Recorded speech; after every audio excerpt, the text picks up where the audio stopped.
Hello student, आज फिर हाजिर हुए हैं नए वीडियो क्लास में। और ये हमारा जो केमिस्ट्री क्लास 11th का जो केमिस्ट्री है उसका लास्ट वीडियो है चैप्टर 1 का। उसके बाद हम सेकेंड चैप्टर शुरू करेंगे कल से, जो हमारा होगा परमाणु की संरचना, एटॉमिक स्ट्रक्चर। ठीक है, हम ये पढ़ेंगे। आज ये लास्ट वीडियो है some basic concept of chemistry का। तो सांद्रता व्यक्त करने की विधियों में जो हमारा लास्ट वीडियो है उसमें 3 महत्वपूर्ण टॉपिक लिए हैं, जिसमें है नॉर्मलता, जिसका इंग्लिश शब्दावली है नॉर्मेलिटी, और फार्मलता, जिसको फार्मेलिटी आप शब्द इंग्लिश शब्द यूज करते हैं, और मोल प्रभाव, जिसके लिए आप शब्द यूज करते हैं मोल फ्रैक्शन। तो 1 बाय 1 करके हम तीनों पॉइंट को देखेंगे और इसी के साथ हमारा क्लास 11th का केमिस्ट्री का पहला चैप्टर खत्म होगा और अगले वीडियो से हम दूसरा चैप्टर शुरू करेंगे जो काफ़ी रोचक होने वाला है। ठीक है, तो नॉर्मलता का परिभाषा देखिए। पहले हम नॉर्मलता की परिभाषा को देखेंगे, उससे संबंधित कुछ क्वेश्चन लगाएंगे, उसके कॉन्सेप्ट को समझेंगे, उसके बाद हम फार्मलता की ओर आगे बढ़ेंगे। तो चलिए, पहला हमारा टॉपिक बिंदु है वो है नॉर्मलता। पहला पॉइंट जो है, तो नॉर्मेलिटी के बारे में देखिए कि क्या होता है कि नॉर्मेलिटी कहते किसको क्या है कि किसी विलियन में, मतलब किसी सॉल्यूशन में किसी विलियन के 1 लीटर में उपस्थित विलेय के ग्राम तुल्यांकों की संख्या, ग्राम इक्विवेलेंट नंबर। ठीक है, ग्राम तुल्यांकों की संख्या को क्या कहा जाता है? नॉर्मेलिटी कहा जाता है। क्या कहा जाता है? नॉर्मेलिटी कहा जाता है। मतलब 1 लीटर विलियन में उपस्थित विलेय की ग्राम तुल्यांकों की संख्या को, मास ऑफ इक्विवेलेंट है ना, ग्राम तुल्यांकों की संख्या को क्या बोला जाता है? नॉर्मेलिटी कहा जाता है। तो नॉर्मेलिटी का जब परिभाषा हम देखें तो उसका डेफिनेशन भी और उसका फार्मूला भी जो है डेफिनेशन के आधार पर बड़ी आसानी से बन जाएगा। हमने क्या बोला कि 1 लीटर विलियन में जितने ग्राम तुल्यांक प्रेजेंस है ना, इक्विवेलेंट है, जो मास इक्विवेलेंट है, वो जितने मौजूद हैं, प्रेजेंस है किसी सॉल्यूशन में, उसी को हम क्या बोलते हैं? नॉर्मेलिटी कहते हैं। तो उसके डेफिनेशन के अनुसार देखिएगा, सूत्र इसका क्या हो जाएगा? नॉर्मलता n बराबर विलेय की ग्राम तुल्यांकों की संख्या, है ना, विलेय की ग्राम मतलब सॉल्यूट की ग्राम तुल्यांकों की संख्या बटे विलियन का आयतन, volume of solution in litre, है ना, विलियन का आयतन लीटर में। अब देखिएगा, एक फार्मूला तो आपको यहाँ मिल जा रहा है कि नॉर्मलता n बराबर जो होता है, आप जानते हैं कि नॉर्मलता को n से प्रदर्शित किया जाता है। तो नॉर्मलता n बराबर जो पहला फार्मूला आपको प्राप्त हो रहा है वो ये प्राप्त हो रहा है, आप देख पा रहे हैं, है ना। एक आयत में मैंने बंद कर दिया है। तो देखिएगा, नॉर्मलता n बराबर विलेय के मतलब सॉल्यूट के ग्राम तुल्यांकों की संख्या बटे विलियन का आयतन लीटर में। अब देखेंगे कि विलेय की ग्राम तुल्यांकों की संख्या बराबर क्या होता है। तो विलेय की ग्राम तुल्यांकों की संख्या बराबर होता है विलेय का द्रव्यमान बटे विलेय का तुल्यांकी द्रव्यमान, है ना, विलेय का तुल्यांकी द्रव्यमान होता है। तो आप जो है विलेय की ग्राम तुल्यांकों की संख्या के जगह आप क्या लिख सकते हैं? विलेय का द्रव्यमान, मास ऑफ सॉल्यूट, है ना, और यहाँ पास क्या हो जाएगा? मास ऑफ इक्विवेलेंट। तो यहाँ पास जो हो जाएगा विलेय की ग्राम तुल्यांकों की संख्या की जगह आप लिख सकते हैं विलेय का द्रव्यमान बटे विलेय का तुल्यांकी द्रव्यमान।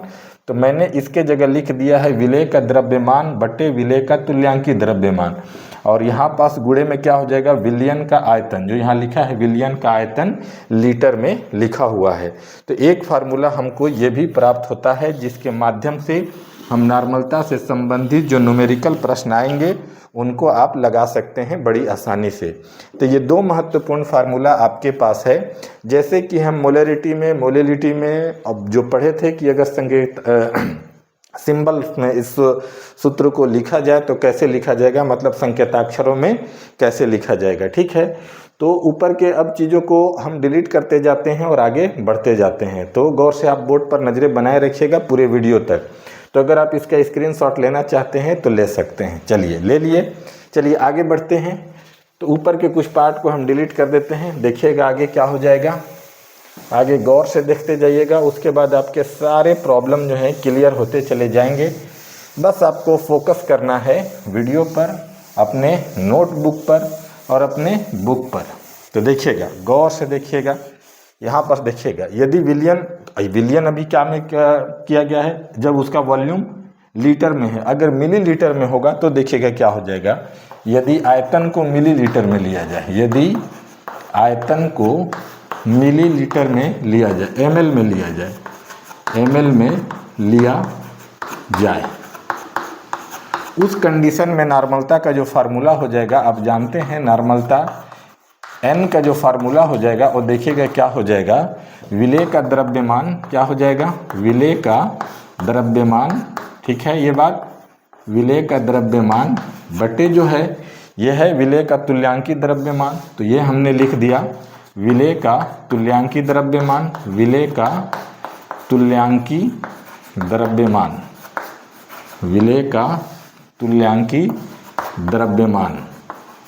और अब जो हम आयतन को लिखने जा रहे हैं वो हम क्या में लिखने जा रहे हैं, मिलीलीटर में लिखने जा रहे हैं। तो आयतन अब हमारा क्या है, ml में है, अब हमारा आयतन क्या है, मिलीलीटर में है। इस कंडीशन में ऊपर आप क्या कीजिए, 1000 से मल्टीप्लाई कर दीजिए। तो अब जो फार्मूला जो आ रहा है नॉर्मलता का वो आ रहा है उस स्थिति में जब सॉल्यूशन का जो वॉल्यूम जो है मिलीलीटर में मेजर किया गया है, उस समय नॉर्मलता का फार्मूला क्या हो जाएगा, ये हो जाएगा।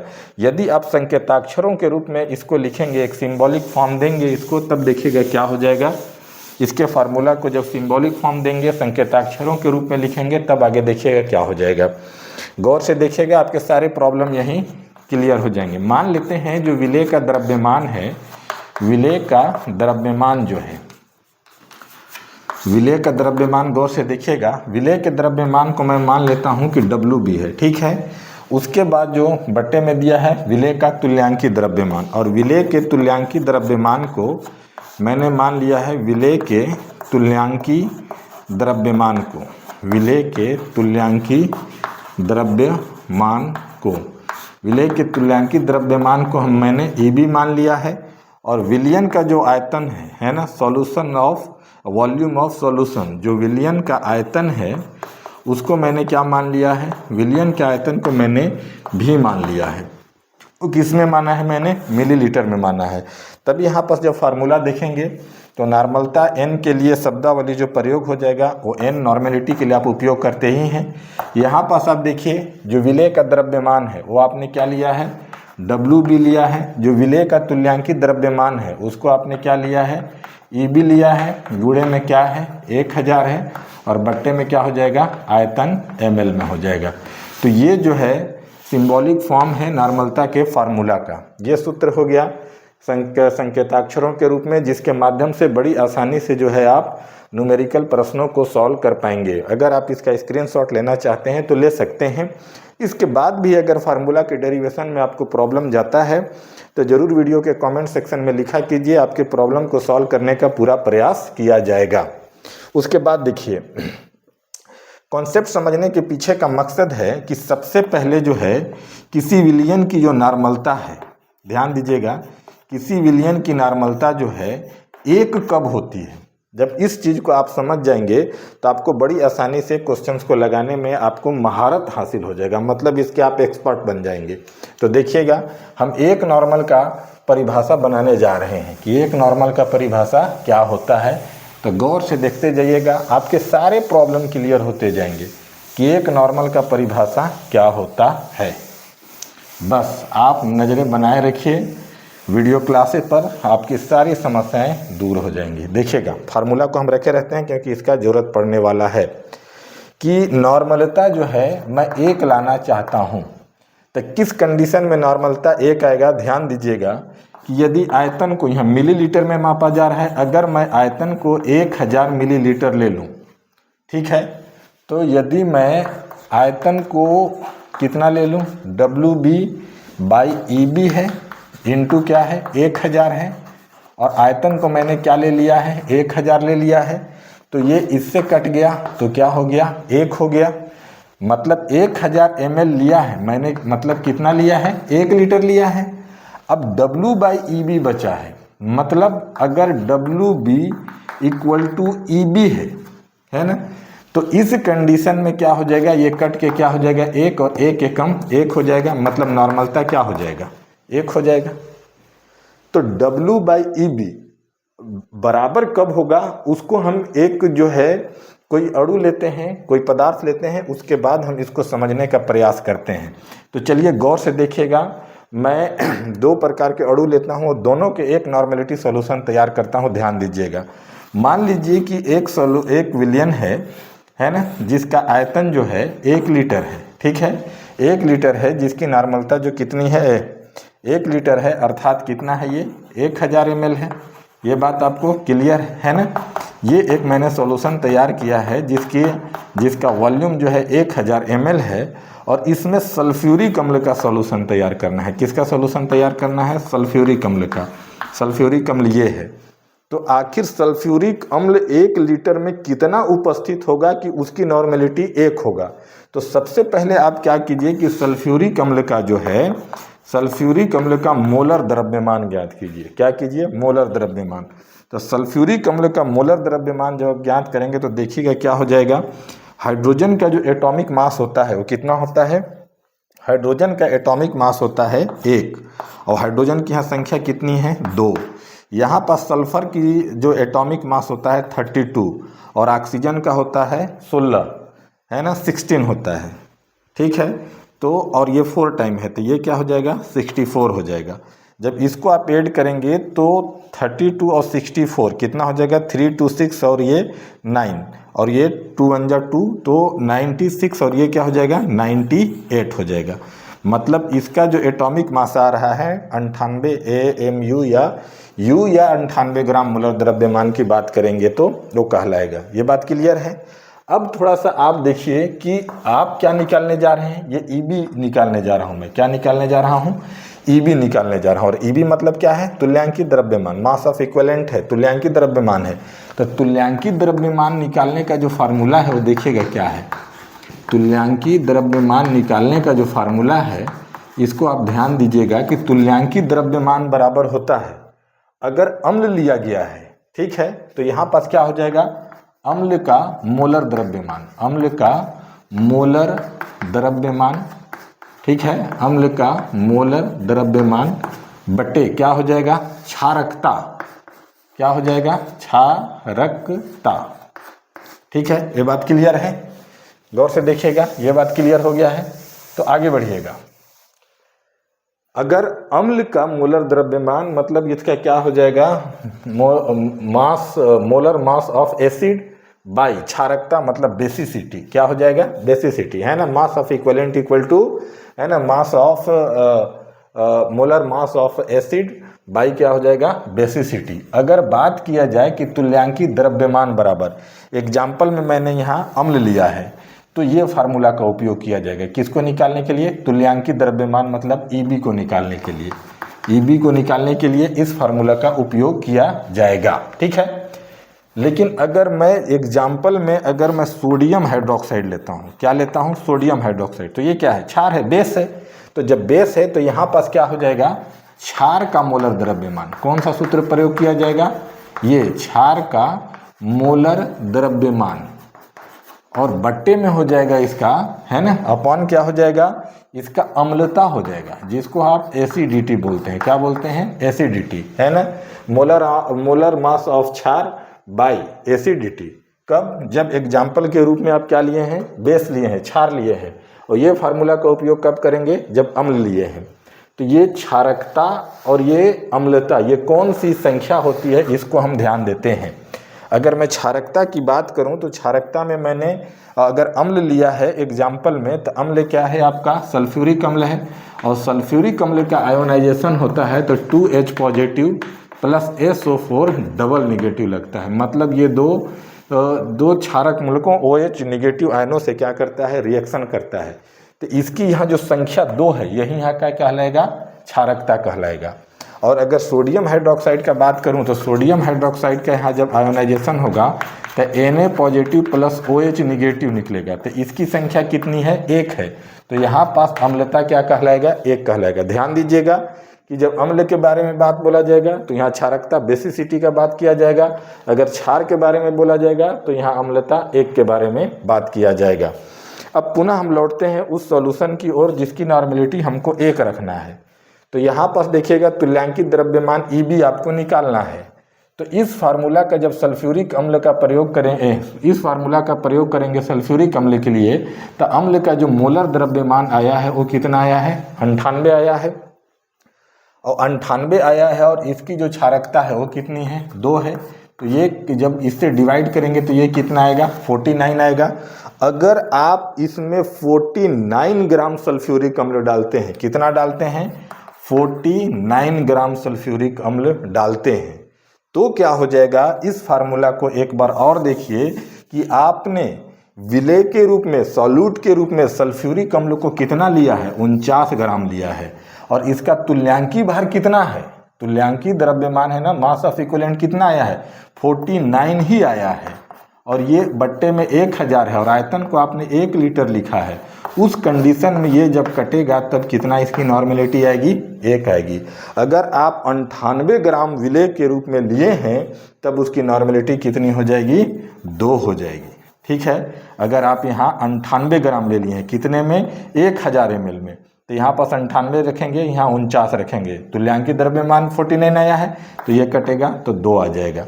अगर आप नॉर्मेलिटी जो है, जो आप 49 ग्राम ही विलेय का मास रखे हैं, लेकिन इस बार वॉल्यूम को क्या कर दिए हैं, आधा कर दिए हैं, 500 ml कर दिए हैं, तो ये कटेगा तो 2 आएगा, और ये कटेगा तो 2 एकम 2, इस समय नॉर्मेलिटी कितनी हो जाएगी, 2 हो जाएगी। अर्थात हमको 1 लीटर विलयन में किसी भी अणु का उतनी ही मात्रा लेना है जितना उसका तुल्यांकी द्रव्यमान है, तो उसकी नॉर्मेलिटी कितनी होगी, 1 होगी। अगर मैं सोडियम हाइड्रोक्साइड का बात करूं कि सोडियम हाइड्रोक्साइड को 1000 ml में कितना ग्राम लिया जाएगा कि उसकी नॉर्मेलिटी 1 होगी, तो सोडियम का एटॉमिक मास हो गया 23, ऑक्सीजन का हो गया 16, और इसका हाइड्रोजन का हो गया 1, तो 16 और 23 39, और ये क्या हो जाएगा 40, और इसका जो अम्लता है वो 1 है, और मोलर द्रव्यमान जो आया है क्षार का वो 40 है, और ये 1 है, 1 से डिवाइड करेंगे तो 40 आएगा, मतलब Eb का मान इसका 40 ही है।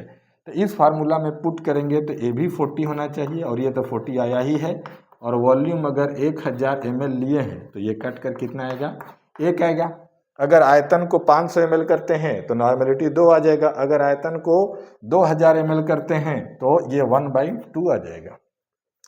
तो हर मॉलिक्यूल के तुल्यांकी द्रव्यमान पर डिपेंड करता है कि उसका सॉल्यूट का विलेय के रूप में कितना मात्रा लेना है। यही क्या है, नॉर्मेलिटी है, और नॉर्मलता उसके 1 होने का कॉन्सेप्ट है। ठीक है, इसके बाद भी अगर आपको कहीं प्रॉब्लम जाता है कि नॉर्मलता 1 क्या है, तो एक बार और आप देखिए वीडियो को, उसके बाद भी नहीं समझ में आता है तो स्पेशली आप वीडियो के कमेंट सेक्शन में लिखिए कि सर एक नॉर्मलता को फिर से परिभाषित किया जाए, उसी के लिए हम पुनः वीडियो बनाएंगे। ठीक है, यहाँ तक बात क्लियर हो गया। अब क्या है कि एक हम एग्जाम्पल लेते हैं, इससे हमारा और भी क्वेश्चन क्या हो जाएगा, इजी हो जाएगा। ठीक है, तो चलिए इसको अगर आपको स्क्रीनशॉट लेना है तो ले सकते हैं, बाकी इसको डिलीट करेंगे, डिलीट कर दें। चलिए डिलीट करते हैं, आगे देखिएगा, आगे गौर से देखिएगा, बस बोर्ड पर नजरें बनाए रखिए और थोड़ा सा अपने कॉन्सेप्ट को शार्प कीजिए। जब शार्प करेंगे कॉन्सेप्ट को तो आपकी समस्याएं धीरे धीरे अपने आप दूर होने लगेंगी। ठीक है, तो एक क्वेश्चंस देखते हैं हम, किससे संबंधित, नॉर्मलता से संबंधित। देखिएगा देखिएगा यदि, ठीक है, हमारा पहला क्वेश्चन जो है वो यही है, किस पर डिपेंड है, नॉर्मलता के ऊपर है। तो ठीक है, हमारा क्वेश्चन है कि 500 ग्राम जल में 8 ग्राम सोडियम हाइड्रोक्साइड घुला हुआ है, तो प्राप्त विलयन की नॉर्मलता ज्ञात कीजिए। ठीक है ना। तो देखिएगा, यदि 500 मिलीलीटर वाले विलयन में 8 ग्राम सोडियम हाइड्रोक्साइड उपस्थित है या घुला है, उपस्थित है, तो विलयन की नॉर्मलता ज्ञात कीजिए। ये बात क्लियर है। तो देखिएगा कितना इसका इजी कॉन्सेप्ट है। तो पहला नॉर्मलता n का फार्मूला जो है वो है WB, विलेय का भार बट्टे क्या हो जाएगा, तुल्यांकी भार, है ना। तो बट्टे क्या हो जाएगा, तुल्यांकी भार EB गुणे क्या हो जाएगा 1000, और आयतन इसका कितना दिया हुआ है, चलिए एक बार लिख देते हैं, और ml में रहता है। तो नॉर्मलता n बराबर विलेय को कितना दिया है, 8 ग्राम दिया है, और Eb आपको निकालना है, तो Eb को निकाल देते हैं, है ना, मास ऑफ इक्विवेलेंट तुल्यांकी भार को। तो तुल्यांकी भार निकालने का तरीका क्या है? तुल्यांकी द्रव्यमान या तुल्यांकी भार निकालने का तरीका वही है जो जस्ट इससे पीछे हम एक नॉर्मल को परिभाषित करने में पढ़ रहे थे। क्या हो जाएगा? सोडियम हाइड्रोक्साइड जो क्या है, एक क्षार है, तो क्या यहाँ हो जाएगा? क्षार का मोलर द्रव्यमान, ठीक है, यहाँ तक आप समझ पा रहे हैं। मोलर द्रव्यमान बट्टे क्या हो जाएगा? अम्लता हो जाएगा। क्षार जब बात करते हैं तो अम्लता का बात करते हैं ना, molar mass of base by acidity, है ना, mass of equivalent equal to. तो क्या हो जाएगा इसका? जब आप सोडियम हाइड्रोक्साइड का जब मोलर द्रव्यमान निकालते हैं तो देखिए क्या हो जाता है। सोडियम हाइड्रोक्साइड, सोडियम का एटॉमिक मास है 23, ऑक्सीजन का है 16, हाइड्रोजन का है 1, तो ये हो जाएगा 40। तो यहाँ पर से क्या हो जाएगा? इसके बराबर में क्षारकता क्षार का मोल द्रव्यमान बराबर 40। अब अम्लता निकालते हैं तो सोडियम हाइड्रोक्साइड का आयनन होता है, आयोनाइजेशन होता है, तो Na पॉजिटिव OH निगेटिव। तो OH निगेटिव आयनों की संख्या कितनी है? 1 है। तो ये 40 बटे क्या हो जाएगा? 1। तो ये डिवाइड करेंगे 1 से तो ये 40 ही आएगा। तो Eb का वैल्यू जो क्या आ रहा है वो 40 आ रहा है। तो यहाँ पास आप क्या लिखेंगे? Eb की जगह ये 40 लिखेंगे, और यहाँ पास क्या हो जाएगा? 1000, और वॉल्यूम कितना दिया है? 500 दिया है। तो ये से तो ये कट गया, ये 5 दूना 10 कट गया, ये भी ठीक है। ये 2 बीसम क्या हो गया? 40 कट गया। ये 4 दूना 8 कट गया, ये 4 पंचे 20 कट गया। अगर पॉइंट आप करते हैं तो ये क्या हो जाएगा? 25 से टेबल पढ़ेंगे तो ये क्या हो जाएगा? 0.4। मतलब जो नॉर्मेलिटी है इस सॉल्यूशन का वो कितना आ रहा है? 0.4 आ रहा है। इतना इजी सा क्वेश्चन है, बस इसको क्या है, कॉन्सेप्ट को समझना है, ठीक है। और कॉन्सेप्ट और न्यूमेरिकल प्रश्नों को सीखने का तरीका यही है कि सबसे पहले सरल प्रश्नों को लगाइए, उसके बाद कठिन प्रश्नों को आप लगाइए। तो जितने आपके बुक में इजी क्वेश्चन दिए होंगे पहले उनको लगाइए, उसके बाद हार्ड क्वेश्चन को आप लगाइए, ठीक है।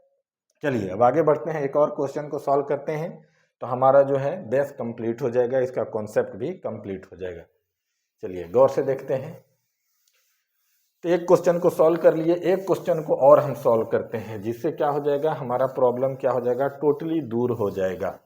तो गौर से देखिएगा, बस वीडियो पर आप नज़रें बनाए रखिए, दिमाग को खुला रखिए, आंख का शटर ऑन रखिए, तो देखिएगा क्या हो जाएगा। एक प्रश्न और लेते हैं, इस प्रश्न के बाद और भी जो आपके मन में कन्फ्यूजन या कॉम्प्लिकेशन चल रहा होगा वो दूर हो जाएगा। तो हमारा क्वेश्चन जो है कि 3.15 ग्राम 3.15 ग्राम, ठीक है ना, जल योजित ऑक्जेलिक अम्ल को 250 ml विलियन में 3.15 ग्राम जल योजित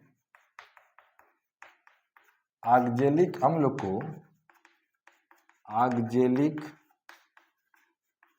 को ठीक है, ऑक्जेलिक अम्ल को 250 ml विलियन में 250 ml विलियन में उपस्थित है, या हाँ ठीक है, या घोले गए हैं, तो इस विलियन की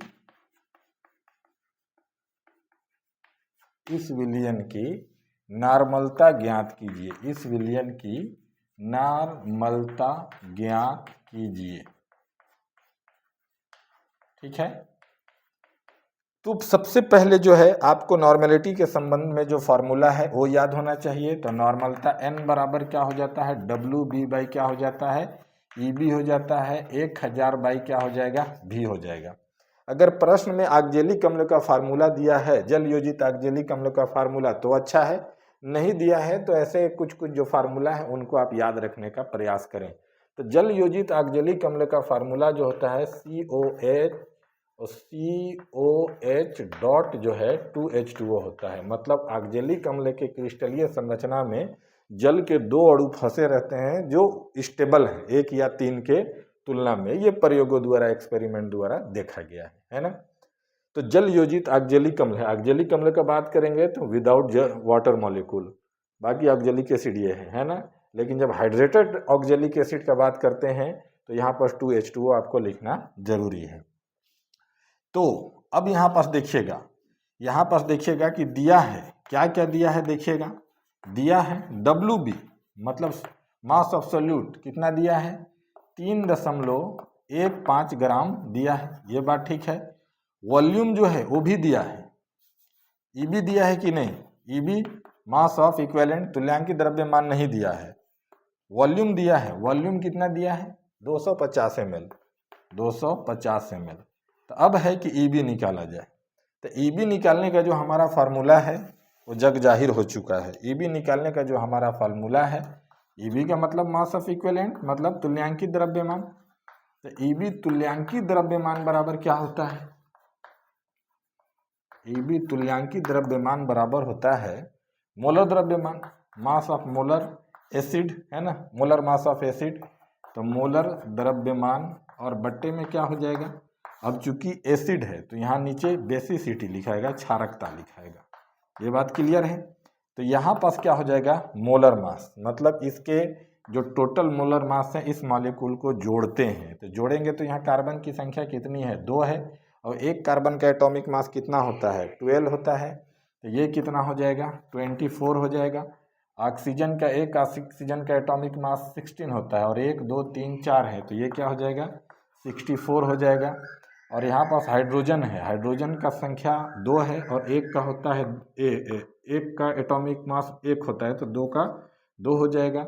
और यहाँ पास जल है, एक जल का एटॉमिक मास कितना होता है, मॉलिक्यूलर मास 18 और 2 है, तो एक क्या हो जाएगा 36 हो जाएगा।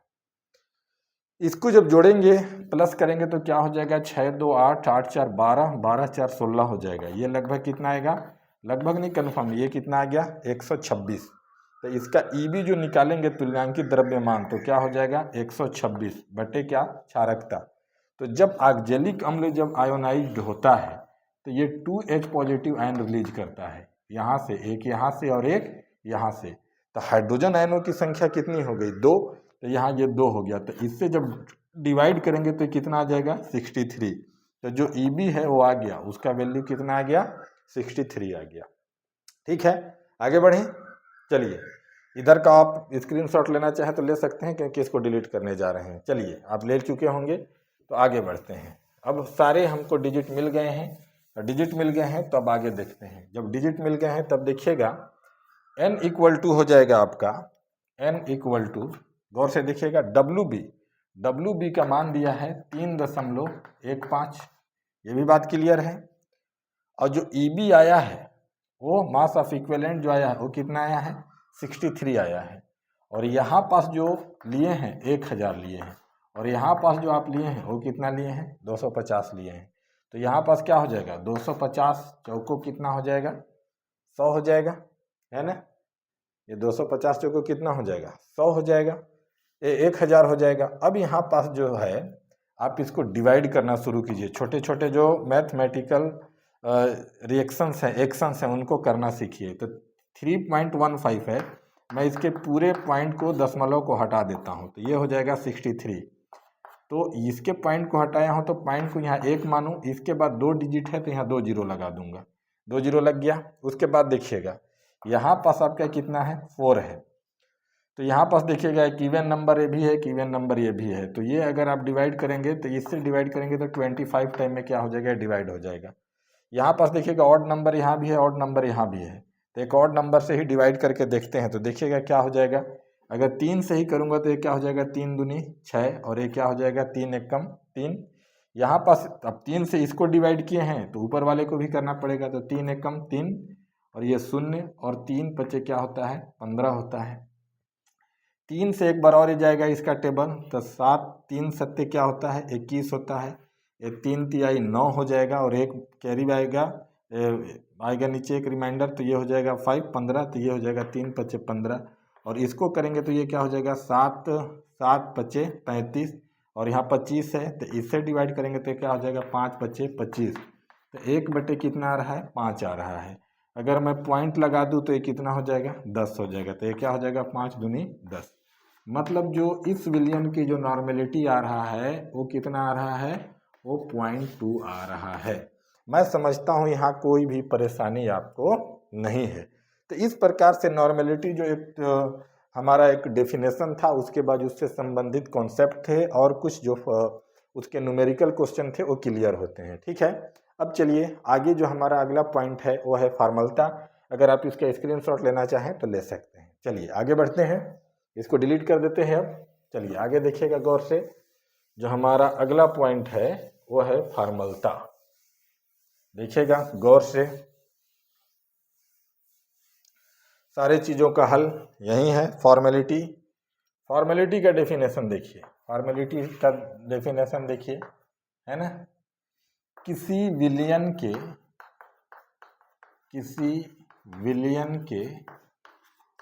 1 लीटर आयतन में उपस्थित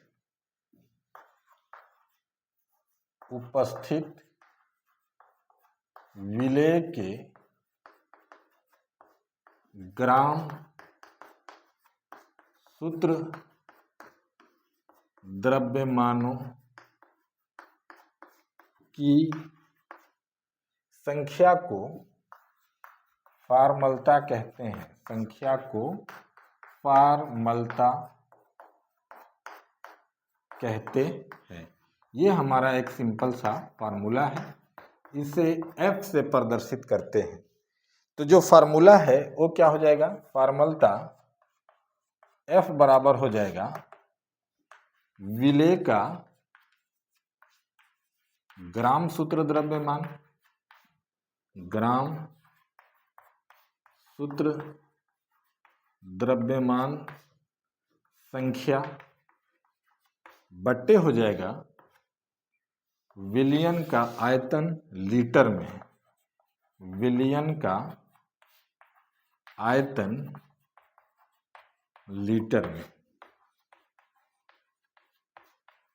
ये हमारा फार्मूला हो गया। आप अक्सर जब केमिस्ट्री का बुक खोलते हैं तो यही फार्मूला आपको हर जगह दिखाई देता है कि फार्मलता F बराबर यही होता है, विलेय का ग्राम सूत्र द्रव्यमान संख्या और क्या होता है, विलियन का आयतन लीटर में होता है। ठीक है, यही है जो फार्मूला है, यही है। ग्राम सूत्र द्रव्यमान का आशय है कि कोई आप मॉलिक्यूल लिए हैं, पदार्थ लिए हैं, अणु है, तो उसमें जो एटम बनाया है उसका जितना एटॉमिक मास है उसको क्या कहते हैं, उसको क्या कहते हैं, सूत्र द्रव्यमान। उस अणु का क्या हो गया, सूत्र द्रव्यमान हो गया। जैसे मान लीजिए कि एक उदाहरण मैं लेता हूँ सल्फ्यूरिक अम्ल। तो सल्फ्यूरिक अम्ल के जब हम मॉलिक्यूलर वेट निकालते हैं, मॉलिक्यूलर मास निकालते हैं, तो इसके सारे एटम का जो एटॉमिक मास उसको जोड़ते हैं, जो 98 आता है। इसी को हम ग्राम सूत्र द्रव्यमान भी कहते हैं। ग्राम सूत्र द्रव्यमान और ग्राम सूत्र द्रव्यमान संख्या दोनों में माइनर अंतर है। ग्राम सूत्र द्रव्यमान तो ये हो गया, लेकिन ग्राम सूत्र द्रव्यमान संख्या क्या होता है कि विलियन में मान लीजिए कि मेजर करके कितना ग्राम डाला गया है, विलेय का जो द्रव्यमान है, तो विलेय के द्रव्यमान में जब ग्राम सूत्र द्रव्यमान से डिवाइड करते हैं तो जो वो आंकिक वैल्यू आता है उसी को हम बोलते हैं ग्राम सूत्र द्रव्यमान संख्या। इतना को ध्यान रखिएगा, एक क्वेश्चन इसका लगाएंगे तो ये अपने आप क्लियर हो जाएगा। इस फार्मूला और डेफिनेशन को आप स्क्रीनशॉट लेना चाहते हैं तो ले सकते हैं। चलिए ले लिए हैं, अब मैं आगे बढ़ता हूँ। ठीक है, आगे बढ़ता हूँ, उसके बाद पूरा क्लियर हो जाएगा, मामला एकदम टोटली क्लियर हो जाएगा। ठीक है, गौर से देखिएगा। एक प्रश्न मैं लेता हूँ, उसके बाद इससे संबंधित जो है हमारा फॉर्मलता से संबंधित जो कॉन्सेप्ट है क्लियर हो जाएगा। क्वेश्चन है कि 5.85 gram sodium chloride 250 sodium chloride को 250 मिलीलीटर विलियन में घोला गया है, तो विलियन की फॉर्मलता ज्ञात कीजिए। ध्यान दीजिएगा, यह है 5.85 ग्राम सोडियम क्लोराइड। ठीक है, 250 200 ml कर देता हूँ, 200 मिलीलीटर विलियन में घोला गया है, विलियन में घोला गया है, घोला गया है। तो विलियन की फॉर्मलता ज्ञात कीजिए, विलियन की फॉर्मलता ज्ञात करें।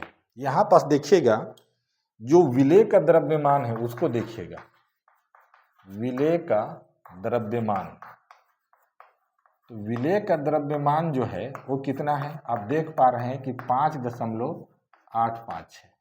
ये बात क्लियर है। और जो विलेय का ग्राम सूत्र द्रव्यमान है, मतलब उसका मोलर द्रव्यमान है, वास्तविकता बात ये है कि जो ग्राम सूत्र द्रव्यमान है, विलेय का ग्राम सूत्र द्रव्यमान या सूत्र द्रव्यमान, ग्राम सूत्र द्रव्यमान, वो कितना है देखिएगा। तो बोले कि उस मॉलिक्यूल के एटॉमिक मास को जोड़ दीजिए, तो ये NaCl है। तो NaCl में जो सोडियम क्लोराइड है उसमें सोडियम का एटॉमिक मास 23 होता है और क्लोरीन का 35.5 होता है। इसको प्लस करते हैं तो 58 क्या आता है, 5 आता है। ठीक है, तो यहाँ पास इसका क्या आ रहा है, 58.5। अगर आप विलेय के द्रव्यमान में विलेय के ग्राम सूत्र द्रव्यमान को डिवाइड कर देते हैं तो जो हमारा आता है अब ग्राम सूत्र द्रव्यमान संख्या आता है। क्या आता है, ग्राम सूत्र द्रव्यमान संख्या। ध्यान दीजिएगा, दिए गए विलेय के द्रव्यमान को जब उसके सूत्र द्रव्यमान से डिवाइड किया जाता है तो जो नया आंकिक न्यूमेरिक वैल्यू आता है उसको ग्राम सूत्र द्रव्यमान संख्या बोला जाता है। तो यहाँ पास ग्राम सूत्र द्रव्यमान संख्या आपको मिल गया। तो फॉर्मूला F बराबर हो जाएगा, देखिएगा विलेय का ग्राम सूत्र द्रव्यमान संख्या वो क्या है, 5.85 बटे 58 क्या है 5 है, और बटे विलियन का आयतन है लीटर में। तो विलियन का आयतन कितना है, 200 ml है, यही है ना। तो 200 ml मतलब कितना लीटर हो जाएगा, 200 बटे क्या हो जाएगा 1000, ये कितना हो जाएगा 1/5। तो यहाँ पास जो इसका आयतन आना है वो कितना आ रहा है, 1/5 आ रहा है। अब इस मैथमेटिकल स्वरूप को क्या करते हैं, अपन हल करते हैं। तो ऊपर का मैं डिलीट कर दे रहा हूँ, आगे बढ़ना है तो चलिए आगे बढ़ना है तो ऊपर का मैं डिलीट कर दे रहा हूँ, आप स्क्रीनशॉट ले लिए होंगे। इस मामले में आप स्मार्ट हैं तो देखिएगा, गौर से देखिएगा, इसको सॉल्व करता हूँ। ये 5 तो गुणा होकर ऊपर चला जाएगा, तो देखिएगा क्या हो जाएगा 5 दशमलव, मैं डेसिमल को हटा के भी हल कर दे रहा हूँ ना, मैं 5 को ऊपर ले गया हूँ तो गुणा 5 हो गया। अब 585 मैं लिख दे रहा हूँ, ठीक है, बट्टे इसके भी पॉइंट को हटा दे रहा हूँ दशमलव को, 585 ये भी हो जाएगा। तो हट के गया कहाँ, तो देखिएगा गया कहाँ, अगर इस दशमलव को हटा रहे हैं है ना, ऊपर वाले को न्यूमरेटर नीचे वाले को डिनोमिनेटर, हिंदी में अंश, इसको हर, यदि हर के पॉइंट को हटाता हूँ तो ऊपर में क्या लगेगा 1, उसके बाद 1 डिजिट है तो 1 0 लगा दीजिए, और इसके डेसिमल को हटाता हूँ तो इसके नीचे में लगेगा 1, और इसके बाद 2 डिजिट है तो यहाँ 2 0 लगा दीजिए। तो 585 एकम तो 585 हो गया, और ये 10 दहा में क्या हो गया 100 हो गया। ये भी बात क्लियर हो गया, 10 दहा में 100। अब अगर मैं पॉइंट करूं तो ये कितना हो जाएगा 50, और ये 10 बजे कितना हो जाएगा 50, मतलब इसका फॉर्मेलिटी कितना आ रहा है 0.5 फॉर्मल। जो क्वेश्चन हम लिया था उसका फॉर्मेलिटी ये आंसर के रूप में आता है। तो मैं समझता हूँ कि फॉर्मलता ये है, और फॉर्मलता से अक्सर जो है उसका डेफिनेशन 2 नंबर का पूछा जाता है आपके एग्जाम में। हायर सेकेंडरी स्कूलों का जो बोर्ड एग्जाम होते हैं या जो एनुअल एग्जाम 11th का होता है उसमें अक्सर इसको पूछा जाता है 2 नंबर के रूप में, ठीक है। अब देखिए, जो आज हमारा वीडियो का जो लास्ट पॉइंट है वो है मोल प्रभाज या मोल फ्रैक्शन, ठीक है ना। तो चलिए अगला आज का लास्ट हमारा पॉइंट है मोल फ्रैक्शन, उसको देखते हैं। उसके बाद आज का ये वीडियो क्या हो जाएगा, कंप्लीट हो जाएगा। तो गौर से आप नजरें जमाए रखिएगा, उसके बाद आपको कोई भी समस्या यहाँ से नहीं होगा, ठीक है। चलिए गौर से, हमारा जो लास्ट बिंदु है आज का वो है मोल प्रभाज या मोल फ्रैक्शन, ठीक है। इसके डेफिनेशन को देखिएगा, है ना, देखिएगा, किसी विलयन में उपस्थित कुल अवयव, मतलब कंपोनेंट, कुल अवयव में से किसी अवयव या कंपोनेंट को घटक भी बोलते हैं, किसी एक घटक कंपोनेंट या अवयव घटक के मोलों की संख्या और विलयन में सॉल्यूशन में विलयन में उपस्थित घटकों के या कंपोनेंट के घटकों के कुल मोलों के संख्या के अनुपात को मोल प्रभाज कहते हैं या मोल फ्रैक्शन कहते हैं। मोल प्रभाज या मोल फ्रैक्शन कहते हैं। ठीक है, ये बात क्लियर हुआ। इसे x से प्रदर्शित किया जाता है, x से प्रदर्शित करते हैं। ठीक है, ये जो है अभी इसका शब्दावली जो है, इसका जो भाषा है, हो सकता है आपको कठिन लग रहा होगा, लेकिन जब इसके फार्मूला के रूप में हम पहुंचेंगे तो बहुत ही इजी हो जाएगा। ठीक है, तो चलिए इसको फार्मूला के रूप में पहुंचेंगे तब और इजी कैसे करते हैं। इसमें बोल रहा है कि जो विलयन है, हम पहले भी बात कर चुके हैं, जो सॉल्यूशन है उसको बनाने के लिए दो घटकों को होना जरूरी है, जिसमें एक सॉल्यूट है और एक क्या है, सॉल्वेंट है। मतलब एक घुलता है और जो घुलता है वो किस में घुलता है, तो जो घोलता है वो क्या है, सॉल्वेंट है, विलायक है, और जो घुलता है वो सॉल्यूट है, वो क्या है, विलेय है। तो यहाँ पर मैं दो कंपोनेंट का एक विलयन मान के चलता हूँ, तो देखिएगा क्या हो जाएगा। माना कि किसी विलयन के दो घटक ए और बी है, ठीक है, जिनकी मोलों की संख्या क्रमशः Na और Nb है। ठीक है, इधर का मैं मिटा देता हूं। देखिए आगे ही थोड़ा सा और दो लाइन नीचे आ जाएगा, Nb है। तो घटक A का मोल प्रभाव, mole fraction of component A, घटक A का मोल प्रभाज, मोल प्रभाज मोल फ्रैक्शन को किससे दर्शाते हैं, x से। किस घटक का बात कर रहा है, A का। तो एक बार फिर से डेफिनेशन पढ़िए। किसी एक घटक के मोलों की संख्या है ना, नंबर ऑफ मोल, मोलों की संख्या, ठीक है, और विलयन में उपस्थित घटकों के कुल मोलों की संख्या। तो विलयन में दो घटक हैं और उनके कुल मोल क्या हो जाएंगे, पहले घटक का Na और दूसरे घटक का क्या हो जाएगा, Nb हो जाएगा। यही तो घटक एक का मोल प्रभाज का फार्मूला आ गया, जो आप डेफिनेशन लिखे थे कि किसी एक घटक की मोलों की संख्या और विलयन में उपस्थित कुल मोलों की संख्या के अनुपात को ही क्या बोला जाता है, मोल फ्रैक्शन बोला जाता है। इसी प्रकार अगर घटक B का बोलता है तो मोल फ्रैक्शन XB बराबर हो जाएगा NB, है ना। जिसका मोल फ्रैक्शन निकालना है उसको ऊपर रखेंगे और नीचे में क्या हो जाएगा, उसके कुल मोलों की संख्या हो जाएगा। तो एक घटक B का मोल फ्रैक्शन का फार्मूला आ गया। ये बात क्लियर हो गया। इसी को आप क्या कहते हैं, मोल फ्रैक्शन कहते हैं। ठीक है, थोड़ा सा और आगे देखिए, इसको स्क्रीनशॉट ले लिए होंगे, आगे देखिए।